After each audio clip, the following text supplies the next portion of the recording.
I want to thank you all for coming today. My name is Robin Akampora. I go by the pronouns she and her, and I work for Yale's Office of Career Strategy. I am the Director of Strategic Initiatives and Public Service Careers. So my main role is that I run the Common Good and Creative Careers Initiative out of OCS. And CGCC is essentially an initiative out of our office that specifically works with students who are interested in the areas of nonprofit, as well as government, education, the arts, as well as communications. So we are really dedicated to making sure that students interested in all of these areas, such as all of yourself, are aware of all the resources that we have and all of the efforts that we have to put forward in terms of helping you with careers pursuing in this area. Today, we're excited to have Vivien Hoexter with us. Vivien is, I actually met Vivien from a group called YANA, which I want to give a shout out to YANA. YANA is the Yale Alumni Nonprofit Alliance. There is a website if you want to check out more about YANA. It's Yale nonprofit, Yale Alumni Nonprofit Alliance.org, and it's a shared interest group, obviously from Yale, and students are welcome to get involved. They have a lot of great things, a lot of educational programming that they put forth. So I definitely encourage people to check out YANA. We are excited today to talk to Vivien, though, about specifically nonprofit consulting, nonprofit careers. I'm going to give a little bit of a background on Vivien, and then I'm going to turn it over to our wonderful moderators. So Vivien is the president of Aviva Strategic Advising, LLC. It's a management consulting firm providing strategic and merger planning, fundraising, board development, and executive coaching services to nonprofits and foundations. Vivien has been an independent consultant since 2011 when she founded Hoexter Executive Consulting. And what Executive Hoexter Executive Consulting did, is to work with nonprofits and foundations to develop and refine their strategies, to market themselves more effectively, and increase both contributed and earned revenues. Vivien has worked with dozens of organizations in healthcare, education, and social justice. So we want to welcome you, Vivien. We're so excited to have you here today. We also have Hannah Kiburz and Max Ackerman. Hannah's a junior, Max is a senior, and they're very involved with Dwight Hall as part of the Student Executive Committee. So Hannah and Max are going to be moderating today. And just a little note on the housekeeping. So they will be doing questions until around 3:40, and then we'll be opening it up to audience questions. But if you have questions at any point during this talk, please feel free to just put them in the chat. Because we will get to those. And then we'll also open it up if anybody just wants to raise their hand and ask questions. But yeah, if you have questions during the talk, feel free to just go to the chat. And without further ado, I will turn it over to Hannah and Max. Thank you, Robin. Also, just to thank Vivien again for joining us to kind of give us an inside look on the nonprofit sector. And kind of to tell us how to get more involved as a possible career in the future. So thank you for agreeing to talk. And to start off, I'll start off with a very general question of kind of what exactly is a nonprofit for those who don't really understand exactly how it works, and maybe explain or go into kind of the organizational aspects of it and possible roles that one could have in a nonprofit. Sure. So first of all, thank you, Robin, for inviting me to do this, and Hannah and Max for moderating. Thank you so much. It's a pleasure. So what is a nonprofit? So a nonprofit is actually a kind of a tax exempt designation, right? It means that the organization pays no federal income tax because it has a specific kind of mission and it doesn't make a profit. And we know nonprofits as organizations that are hospitals, and Yale is actually a nonprofit, believe it or not, and social service organizations and international organizations. So there are all kinds of, and I call them verticals within the nonprofit sector, right? There are all kinds of different verticals. There are lots of them. And so there are a lot of things that make nonprofits the same as companies, and several very distinct differences between nonprofits and corporations. And I would say also that the line, when I graduated from business school, the line between nonprofits and corporations was much sharper. There was a much sharper delineation than there is now, because now you have so-called social impact organizations. You have B Corps, right? Which are, look those up. Those are corporations that have to abide by a certain, they have to do like a whole list of things related to sustainability and involvement in the community. And if they meet those criteria, they can become B Corps, right? So that they're making money, but they're also doing more than some to give back to the community. So again, that line is not so clear anymore, except that nonprofits are still a separate tax designation, sorry. So, but the thing that makes a traditional nonprofit different from a corporation, right? So no profit, right? Fine to make a surplus at the end of the year, right? So have your income exceed your expenses. That's fine. In fact, that's very good. Because one thing about nonprofits is they often don't have enough money in reserve. So it's fine to make a surplus, but it cannot benefit the board members or the staff beyond their paychecks. And Hannah and I were talking a little earlier about nonprofit ethics. So this is an area where it's very important that nonprofits adhere to these standards and these rules, because otherwise they could jeopardize their nonprofit status. So that's one major difference. And that's probably, in fact, the biggest difference these days between nonprofits and corporations. I mean, there are lots of other ones, you know. Nonprofits have different, are you familiar with the concept of stakeholder groups, right? So a nonprofit has its staff, it has its board members, it has its donors, right? It has the organizations in the community that it partners with. So we used to say that nonprofits had more different stakeholder groups than corporations, but I'm not sure that that's true any longer, because consumers are so much more involved in interacting with corporations than they used to be. So I've been asked specifically to talk about how a nonprofit is organized and how your skill sets might fit in a nonprofit context if you're thinking about going to work in the nonprofit sector. So I think of it as a nonprofit. Most nonprofits, if they're more than like 1 or 2 or 3 people, have 3 basic buckets of activity. They have the program bucket. So that's where they're actively meeting the mission, right? That's the doctors, it's the professors, it's the workers who are on the ground in Africa, helping to treat patients or helping to with family planning or whatever it is, and whatever the activity is. So that's the program area.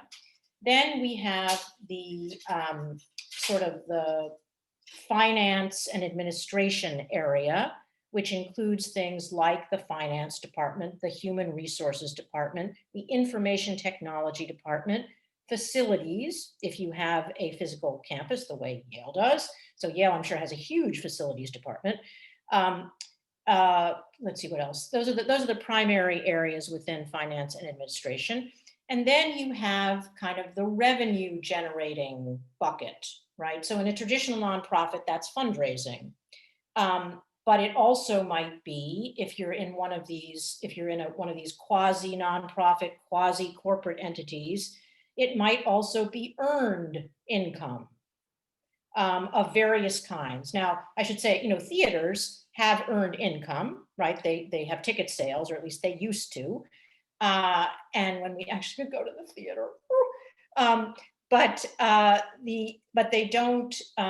But usually, their ticket sales are only, not for a nonprofit theater, not a Broadway theater, but for a nonprofit theater, ticket sales are a very small percentage of their revenue in general. So they're having to do a lot of fundraising over here on the side.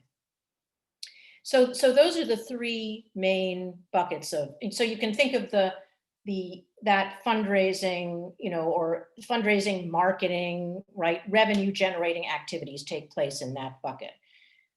So this may be helpful to you depending on, if you're someone who's majoring in, I don't know, math or some kind of hard science.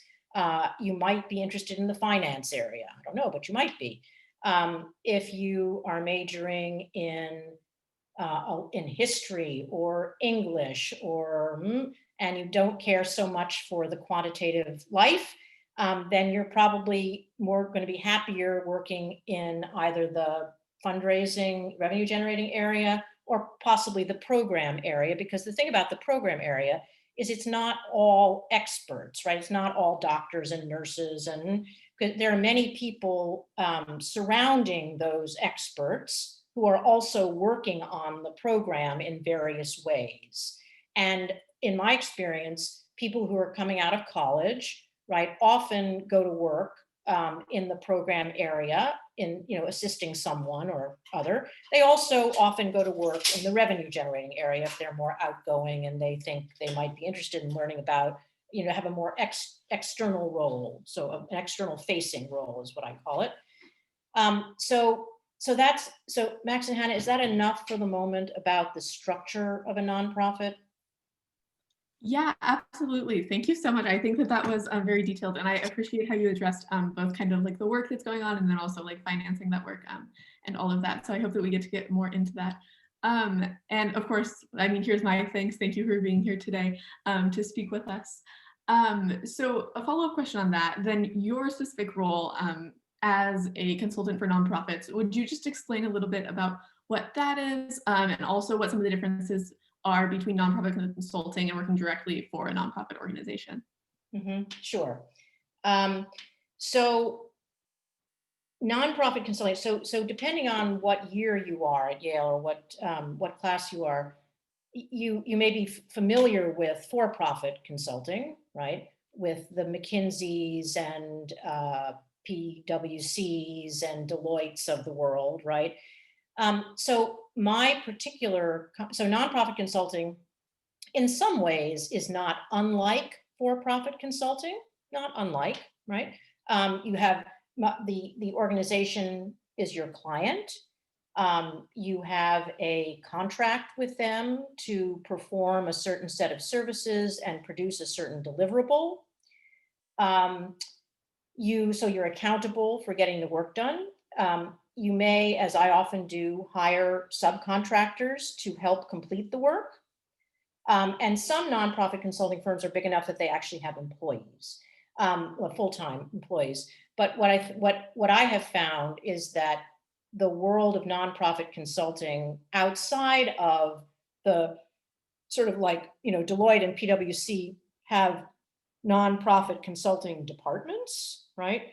Most of them, but outside of that, nonprofit consulting firms are quite small in general. And depending on, and there are different kinds of nonprofit consulting firms, right?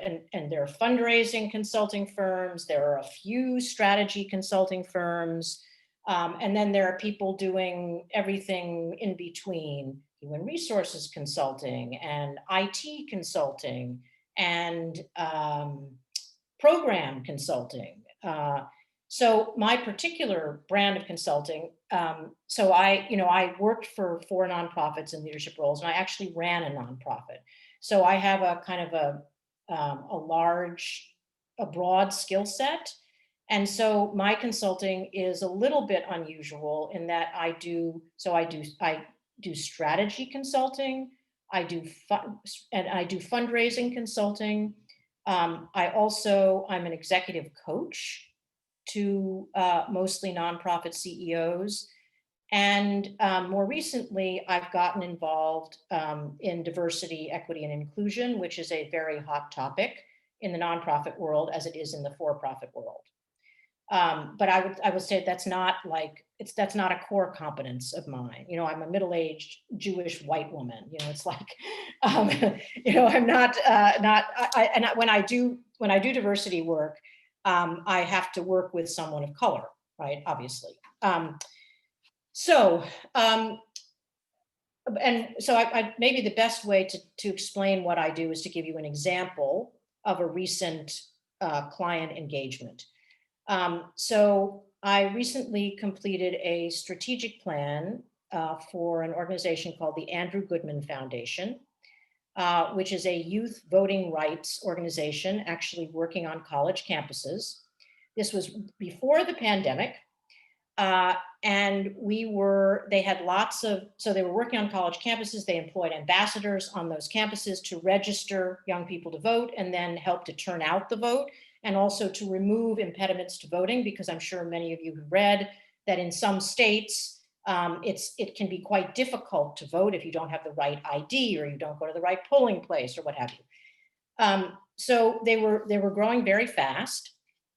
And they needed to, they were going very fast, and they were about to transition from a founder, executive director, to someone who was being hired from the outside for the first time. And that's often a tricky moment for a nonprofit, very tricky, because anyway, it's just very tricky. I can talk more about that later. But so what I do is when I'm conducting a strategic planning process, so I interviewed a bunch of their stakeholders to find out what those people were thinking about the organization. Where did they think it should be going? What did they think it did well? What did they think it could do better? Those kinds of questions. And then I analyzed the results of that, plus I'd read all kinds of documents about the organization.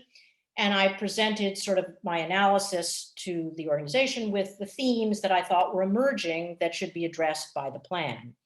And then over a series of a couple months, I did some big meetings with staff and then with the board of directors, right, to keep them in the loop. Eventually, the board approved this 3-year plan. One of the major innovations of which was that they went from a single, they had a single level of engagement for the college campuses. They called them partners, but they decided to have a broader reach, that they would go to a 3-tiered program where they would have leaders who were chosen from the partners as campuses that were doing this work very well and would work with each other. And then they were going to develop a lower level below the partners called members, where the staff was not working directly with the campuses, but was providing online resources to campuses that wanted to improve their student voting rate. So that's an example of, I mean, it's a very kind of cursory overview example of the kind of work that I do, but it requires being able to facilitate meetings really well, both small ones and large ones. It requires being able to synthesize data, analyze and synthesize data. It requires the ability to talk to lots of different people about the organization, from students to the chair of the board. You have to be able to write, but I'm assuming that these, Yale students can write, so I'm not worried about that. And you really have to, it helps if you care about the mission of the organization that you're working with. Because I started my career in the corporate world, and I left it after my first job because back in those days, there were no B Corps, there were no social purpose, social impact organizations. And the things that I cared about were things that nonprofit organizations were working on. And so I would say that when you're a nonprofit consultant, right, it's nice when you can work on missions that you care about, but sometimes you have to work on missions that you're just kind of so-so about. So anyway, I'm going to stop there and let Max ask the next question. Thank you for that. It seems as if nonprofit consulting is definitely a very diverse field of what you could do in it. which is very cool. I didn't really know that much, so thank you for that. I guess now kind of like to take a step back and kind of go more into what you do at Aviva Strategic Advising. I know you touched a little bit about that already, but maybe go into how some of the previous work experiences kind of led you to that, and how it helped you in your current role that you have. Sure. So I understand that some of you would like to go directly into nonprofit consulting without actually having worked for a nonprofit. So this is certainly possible, but I don't know that I would recommend it. Because one of the primary thing that makes me good as a nonprofit consultant is my experience working inside nonprofits and having seen firsthand the challenges and opportunities that they have. And again, there are other ways to do it. You could volunteer, you could be on boards of nonprofits, right? As a way to gain your knowledge about the nonprofit world. But I will tell you that both when I'm selling my services and also when I'm doing the work, that I'm really drawing on my experience. Now, that was early in my consulting practice. I only had my staff experience to call on. Now that I've been consulting for a while, I can also call on my experiences with other clients, past clients. But really that, and again, there's no right or wrong way to do this. But I will say that I think it makes a huge difference to have worked for at least one nonprofit so that you understand from the inside what the pressures and priorities and culture of at least one organization are like. Because it's just very different from, when as a consultant. So I have a sort of an intense relationship with the client for the period of time that the contract lasts, and then I'm gone again, which is fine. But even during that intense period, I'm not inside, right? One of the reasons they hire me is because I'm not inside, right, and because I have sort of a fresh perspective. But I have to have because I'm not inside, it really helps me to understand kind of a little bit what's going on inside. They're obviously they're going to tell me some of that, right? A lot of that. They have to tell me enough for me to be able to be effective in my work. But really anyway, I made my point. I'm not going to belabor it. Awesome. No, yeah, thank you so much. I think that that provides like valuable insight into what is necessary for nonprofit consulting. Going off of that a little bit, what are some skills that you find, you touched on this a little bit already, but skills that you think students should start gaining now to be successful working in the nonprofit sector, whether that's in nonprofit consulting or just in nonprofits in general? And then also, I mean, what is like something that students can start doing tomorrow to make their career nonprofit work more impactful and helpful? Well, I don't know. I would imagine that there are some students. First of all, there's Dwight Hall, right, with all of the volunteer opportunities that Dwight Hall provides, right? I know that it's a wide array of, and you, the two of you, would be much better able than I to talk about what those opportunities are. But I would say, get involved somehow with an organization, just one, because you're students, you're incredibly busy. Now, it's challenging during the pandemic, right? But a lot of organizations have, if they can, they've taken their volunteer opportunities virtual because all their programs, or most of them, have had to go virtual. So in some ways, it's easier because you don't actually have to leave your room, right, to do the volunteering. Particularly, think if it's a literacy organization, you could certainly tutor a young person on Zoom. But I think number one, because you'd be getting involved with the program of a nonprofit, right? Probably not the finance or marketing area. And I think it's that exposure to the program that will really help you decide whether or not this is something that you want to do as a potential career. And also it will be impressive to the interviewer. And it will show the interviewer that you really are committed. Because you won't, most of you will not have had work experience in the nonprofit sector when you graduate. Maybe some of you will have, but most of you won't. Now, that being said, Robin, so do they know, do they know about the YANA Dwight Hall Fellowship? I definitely don't think everybody does know about the YANA Dwight Hall Okay. Fellowship. So anyway, I just want to mention that Yale, and Yale also doesn't Yale separately have some money for students who want to work in the nonprofit sector in the summer? Yes, there's something, well, there's actually quite a few awards. Some are merit-based fellowships. So so you have to apply for them, and they're competitive, which includes the YANA Dwight Hall Fellowship. And there's a slew if you look in Yale Students Grants database. And then there's also something that was called the Domestic Summer Award, and that's for students who are on financial aid, that they can use that. The new name for the Domestic Summer Award is actually the SEA Award, SEA, Summer Experience Award. So there's new information coming out about that. But yes, so there are various funding sources for students to work in nonprofit, definitely. Yeah, so that's a great way, right? If you to get paid to work in a nonprofit during the summer.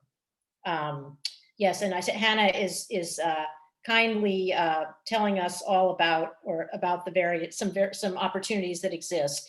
But if you're interested, talk to Robin, right? I think is your first stop, right? Because she can help to guide you to Robin or Hannah and Max. Because they can help to guide you in finding a way to be paid while you do this, right? Because I understand that for most of us, right, being paid during the summer is important. Yes, I'm going to stop there, and let you ask me another question. No, yeah, thank you for that again, and thank you for going into all the different funding opportunities, because as we all know as students, it's really important to get the funding for the summer, especially in nonprofit world, as we know a lot of it is unpaid. So thank you for that. I guess next question I'll go into is, was there anything about the nonprofit sector that kind of surprised you or was different than what you expected from when you were maybe our age or first starting? And also maybe go into like what kind of trends that you're seeing among the nonprofit sector throughout your time that you've worked with it. Oh boy, so was it different? I don't think I knew what to expect exactly, because I had not worked in a nonprofit. I mean, I had never worked in a nonprofit, even in the summer when I decided to go into the nonprofit sector. I had tried volunteering, but it wasn't enough for me, right? So I was volunteering while I was working my corporate job. And for some people, that's enough. And I would encourage you, if you are interested in a corporate career and you want to make a lot of money, go for it, and then join a nonprofit board and give it away. That's really, so we need people to do that. So I don't know that I had a real perception. I will say, having worked in a corporate environment where I was doing marketing, and there was definitely a profit motive, it was a huge food company, Fortune 100 company. I was surprised by, so there's this huge need for money, right? Nonprofits are always needing money. But there was, at that time anyway, there was sort of a, just not a good understanding of why it was important to generate surpluses. And, and again, I had an MBA. And so I was thinking very much like a business person. And fortunately, my boss had also been, in his first role, had also been a business person. So he and I would commiserate about the lack of profit kind of motive or lack of profit energy. So that was something that was a little jarring. Beyond that, I think the myth about the nonprofit sector is that people don't work as hard as they do in the corporate world. But I will tell you, I have worked harder in the nonprofit world than I had ever worked in my corporate job. Now, I was not an investment banker, right? So I was not a medical resident. So I had not experienced that kind of, but we really, and the thing about nonprofits, right, is that there are events after work, right? And then often events on the weekends, right? And someone has to staff them. So I wouldn't go, I mean, not that I think any Yale students are looking for, to not to work hard, but I will say that surprised me a little bit. Trends, oh boy. So the world everybody's world changed in March, right, when the pandemic hit. So one of the so there are, it's like there are always opportunities that come along with challenges, right? So, but the challenges for nonprofits are tremendous at the moment, right? Because and some, I think I saw a statistic the other day, 7% of them have already gone out of business since March. Now there are over 1 million nonprofits in the country, so we're not in danger of not having any nonprofits. But I've seen estimates of anywhere from 10 to 30% of nonprofits going out of business during the pandemic, depending on how long it lasts and how much assistance there is from the government and blah, blah, blah. So I think it's a very, very hard time to be a nonprofit leader and to be a nonprofit.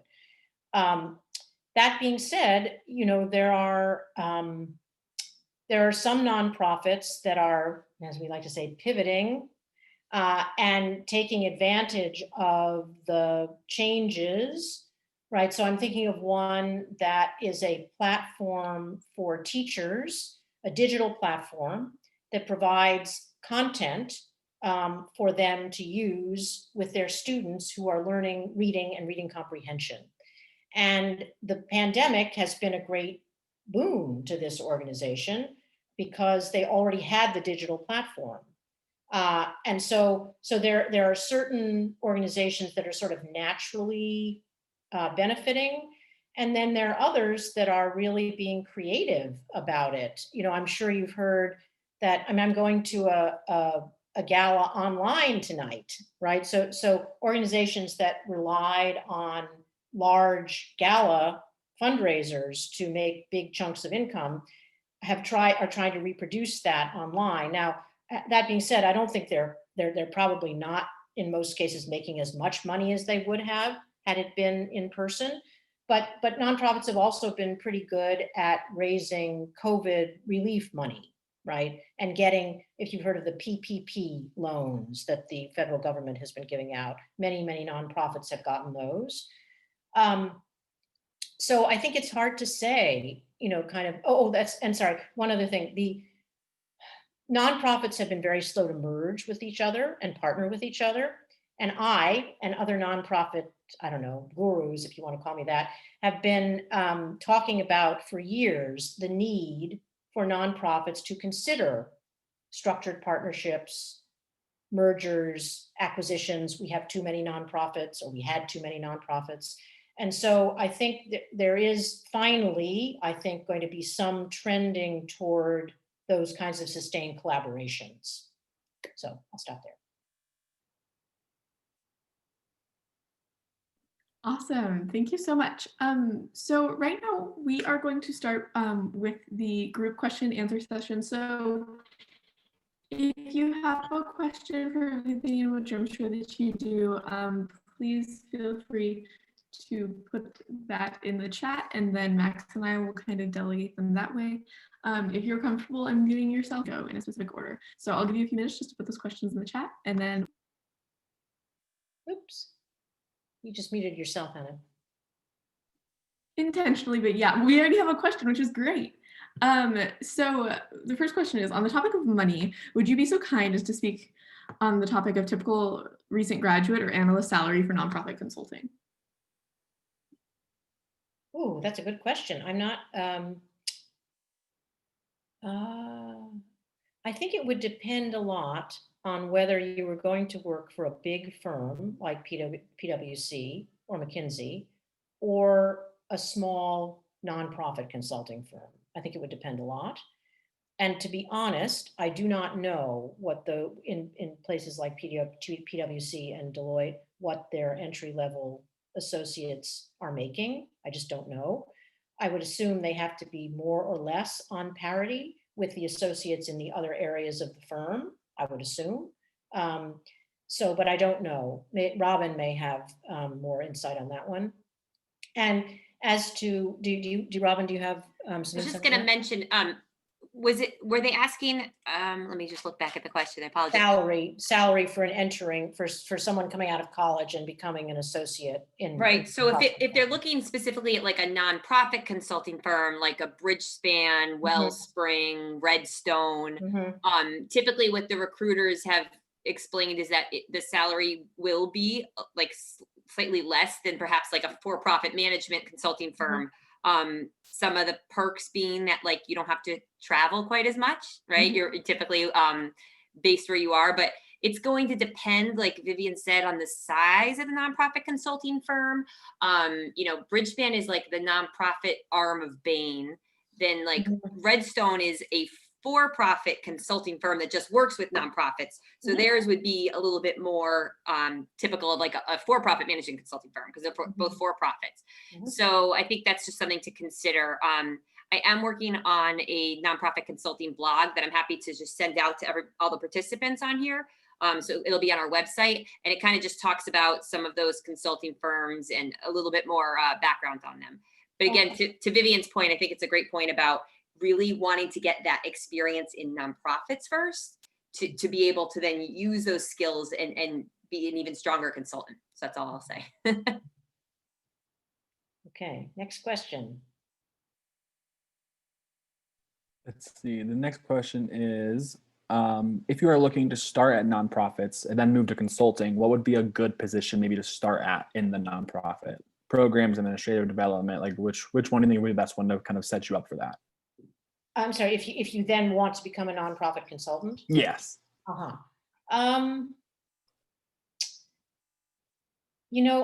don't think it matters all that much. And really, I would focus on, what skill sets do you want to use, right? Again, if you are interested in finance, then by all means go and work in the finance department, right? If you're interested in the program area, by all means go and work there. Those are often the hardest jobs to get, often the least turnover in the program area. But I would say it doesn't, so the only way in which it matters is that once you decide to consult, you're probably going to end up consulting in the area that you've been working in, right? Most likely. Although again, since I was a CEO and I've got this big skill set, right? Yeah, I can do different things, right? That's the beauty about nonprofit consulting. You can do lots of different things. Okay. Who's next there? The next question is from Isabel. I know you mentioned how important it is to get experience working in nonprofits before going into nonprofit consulting. Is the same true in terms of government consulting? If you know anything about that.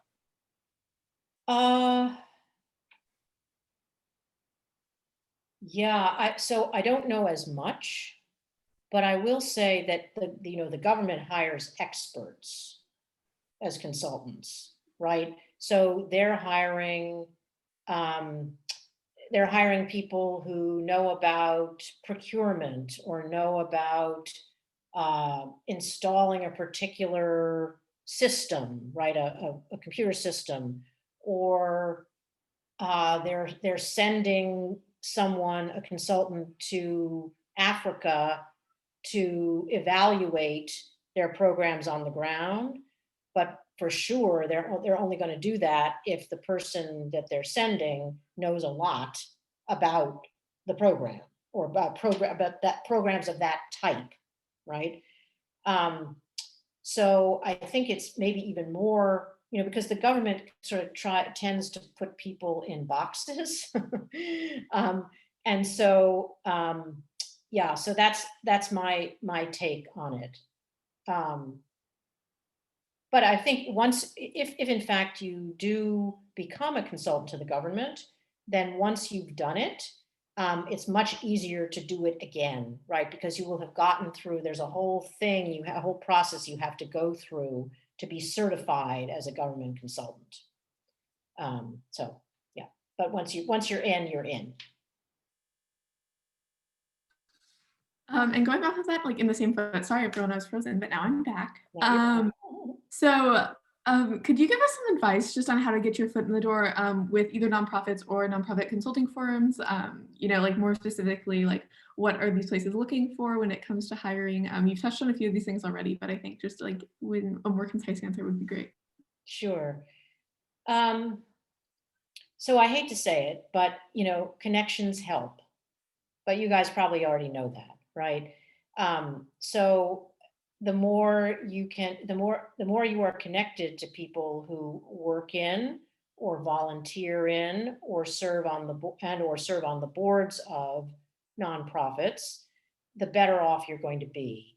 And if you're on LinkedIn, which I imagine some of you already are, then I would start linking with, or at least emailing or connecting to people who work in the kinds of nonprofits that interest you, because I guarantee you that most people will connect with a student, right? Because, you know, as long as you can prove that you're a student, you're clearly not up to anything no good. So, so I would build your network on LinkedIn, and I would also build your kind of real life network by hanging out at Dwight Hall and or I would, if you're not connected with YANA, the Yale Alumni Nonprofit Alliance, you should definitely get connected with YANA because YANA has monthly, they're now virtual town halls where there are speakers, but they're also you can, you know, afterwards you could get in touch with someone who was speaking and say, you know, I loved what you said about your organization, you know, could we connect on LinkedIn, or could we have a 15-minute phone call so that I can learn more about what it is that you do in your nonprofit? Because again, people love to talk about what they do, right? I mean, most people, right, love to talk about what they do. And most people love to give advice to students, I have found.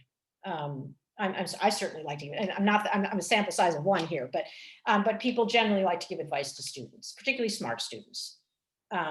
So that being said, right, you were probably, you're going to be looking on, so do you guys know about the nonprofit job websites like Idealist? And so Bridgespan also has lists nonprofit jobs. Philanthropy.com, which is the website of the Chronicle of Philanthropy. Where else? Definitely Idealist is like .org is like the number one, wouldn't you say, nonprofit job posting. They're kind of the 800-pound gorilla. Right. Yeah. Right. But there's also, there's the Nonprofit Times has job listings. And, you know, if you're a senior and thinking about getting a job, I would get on those, you know, I would get on those sites and create alerts for yourself so that when jobs that match your interest are posted, you get an email, right? So what my point is, you're going to apply, probably going to end up applying for a job, right, that you find in that way. But that's where then your network comes in handy, because what you do once you've applied for the job is you go on LinkedIn and you see who else works there, and are you connected with any of them? And if you're not, you should go ahead and get connected, and say things like, you know, I've just applied for a job at your organization. You know, I'm so interested in what you do. I'd love to connect with you, right? And then if they connect with you, then you can ask them what, if anything, they know about the job, and, you know, whatever. So it's really, it's a lot of work. This networking is a lot of work, and it's way harder than it used to be, right? It's way harder than pre-pandemic in a lot of ways, except that people are more available, I find, because they're not having to travel places, right? And so, in fact, I think it's a good time to be connecting with people because number one, they don't travel, and number two, people are hungry for human connection at the moment in a way that they aren't usually. I mean, people are always hungry for human connection, but we had it before, and now it's much harder to obtain. So that's. Can I just Please. jump in for one sec, Vivian? Please. It's really interesting because when I talk to students who are specifically interested in common good careers, Mhm. one of the things that they say to me is, you know, it doesn't feel right to network because I'm looking at common good careers. So I just want to give a plug. We do have our next YANA speaker series. Jen Leibovich is coming back, and that's on Great. November 17th. It's going to be 6 to Wonderful. 7 p.m. I'm going to send it out to everybody. She graduated from Yale SOM, and she actually did a whole series of informational interviews for nonprofits. And she talks about that and how much that helped her job search. And my goal really there is, and I'm so glad you mentioned this, Vivian, is we should be networking just as much as folks who are like looking to work at Goldman Sachs are. Like we need to do that even more so, I think. But it's that comfort level. And like you said, it's like people actually love to give advice and they love to talk about what they would do differently if they were at Yale now. So the sooner that we kind of embrace that, the better for everyone's long-term career goals. Right, right. So I also, I networked for 10 months when I transitioned from the corporate world to the nonprofit sector. And even back then, it was a very unusual thing to do. And a lot of people were very skeptical of me. But the way I got my first nonprofit job was I had networked with someone at the Hunger Project. I'd actually gone to meet her. And then I saw a job posted at the Hunger Project. And I said, oh, I remember forget her name, Carolyn. And I reached out to her and I said, I'm applying for this job, maybe you could put in a good word for me. And I got the interview. Now, I don't know that I got it specifically because of what Carolyn said, but that's the way it happened. That's the way it happened. So, and honestly, there was no LinkedIn, so it was really hard, much harder to network back then, right? Because people were not, you couldn't look at them up online so easily. There was almost no online at that point. I'm dating myself, but okay. Okay, I'm sorry. Next question, please. Okay, the next question. I don't know if I asked the last question. Maybe I did. I lost track. So next. I think the one we still have to answer is there any value in gaining experience in for-profit consulting then moving to nonprofit consulting instead of just coming from a nonprofit straight? Sure. I mean, it can't, of course. I mean, because again, there are many things about for-profit consulting that are very similar to what we do in nonprofit consulting. So it absolutely cannot hurt. And I guess the thing I would say about it is that if you go the for-profit consulting route, you might be shocked by the fact that nonprofit consultants, even though we have for-profit companies, make less money than people who work in corporate consulting. So that's just one thing to keep in mind. I am pretty sure that they just make more money, but at least the principals in those firms make a lot more money than nonprofit consultants do.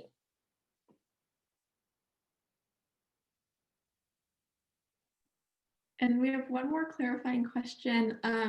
So this is, how do you use LinkedIn connections? So I'm assuming like, how do you employ those to network? Yep. So one way is when you are applying for a job, you can actually in LinkedIn you can search for the company by name, and up will pop a list of people who work at the company, and at the top of the list are the people that you're connected to who work at the company or the organization, if in fact there are any. And when you apply for the job, you have to be a little careful about this, but I would definitely let my LinkedIn connections who work at that organization know that I've applied for the job. And, would they talk to you for 15 minutes to help prepare you for the interview? Would they, say a good word for you if they know the hiring manager? They may or may not, depending on how large the organization is. So that's one pretty direct way. Another way is to, it's not always easy to get people on LinkedIn that you don't know but are connected to talk to you like we are now. But if there's someone at LinkedIn, if there's someone on LinkedIn that you are interested, so first you want to connect with them, right? And when you do that, you don't want to really ask them for anything. You want to say something simple like, I'm a Yale student who's really interested in the nonprofit sector. I'd love to connect with you on LinkedIn, right? So very simple, the connection. And then after they connect with you, if they seem like they have a really interesting position and you really want to talk to them, I would ask them if, you ask for 15 or 20 minutes of their time, right? You make it, and of course they might talk to you for longer than that, but let them think that that you only want 15 or 20 minutes. And would they do a phone call with you, or would they do a Zoom with you to talk about how they, basically like an informational interview. How did they get to where they are? What would they have done differently? What do they like about what they're doing? What do they not like? Like that.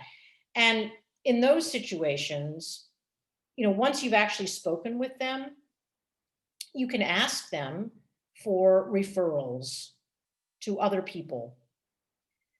Because, if you think about, I always think about networking as a tree. You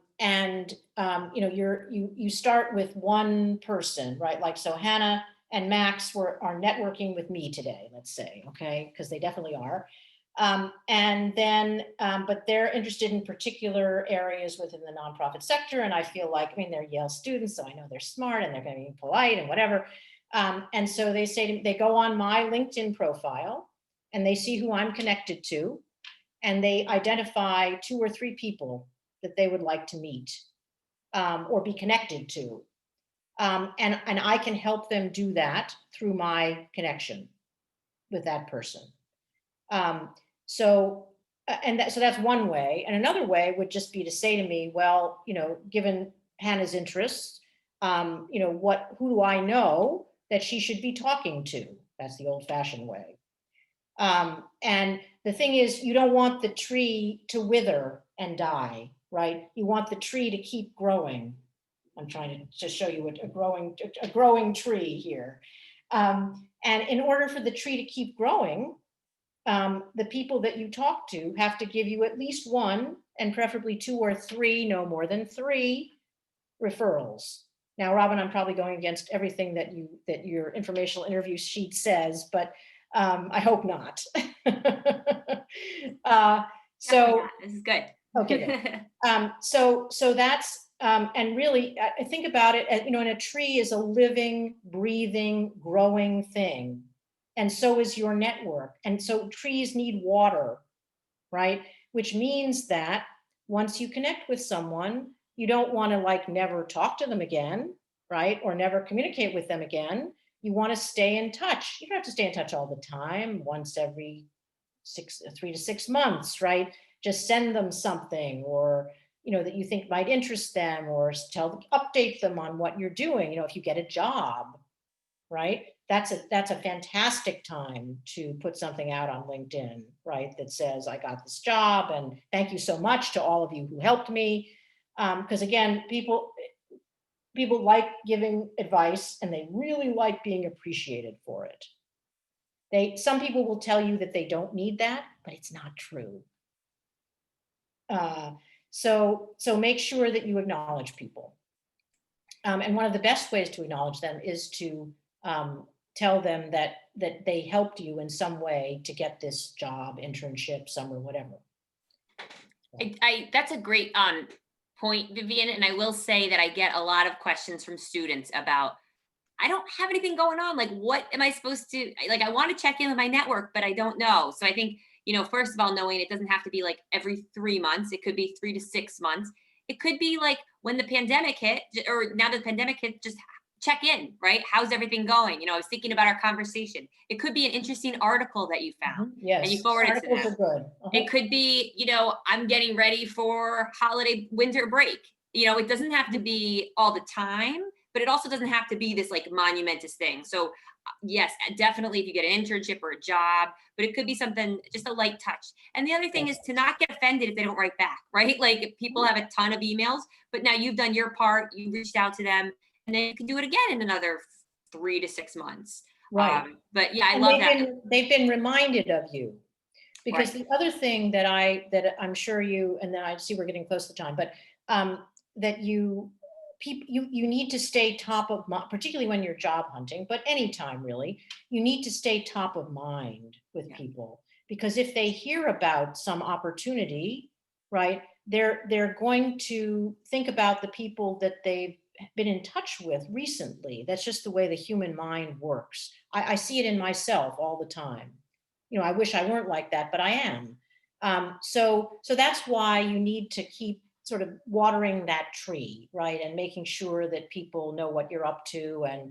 And look, while you're still students, people would love to know what you're studying. And, you wrote this paper about thus and such, and and you think it's just really interesting, and you'd like them to take a look at it, right? Or, you value that. Oh, that's the other thing. People love to give you opinions about things, right? So if you're working on a resume or a LinkedIn profile, and someone you think who you're very interested in, get them to take a look and tell you what they think, give you advice about your resume or your LinkedIn profile. So, okay. I think we are unfortunately out of time. Now I should put I'm happy to have people email me if they want to ask additional questions or continue the conversation in some offline. So I've just put my email address in the chat. And I think I'm just thrilled that so many of you are interested in the sector, and thank you again to our organizer, the fabulous Robin. Thank you, Vivian. This was wonderful. Thank you to you, and also to Hannah and Max for moderating. Yes. So, like you said, I'm so glad so many people joined. I think this is really important that these conversations happen, and that we all get guidance in terms of like next steps when we're looking at nonprofits and trying to make a difference. So thank you, Vivian, for including your email. I'm sure you'll get some pings there. And I'll be continuing program throughout the fall. So I'll be sure to include the participants who join this in future talks. Fantastic. Okay. Thank you all. Have a lovely evening. Thanks, Bye. everybody. Thank you, everybody.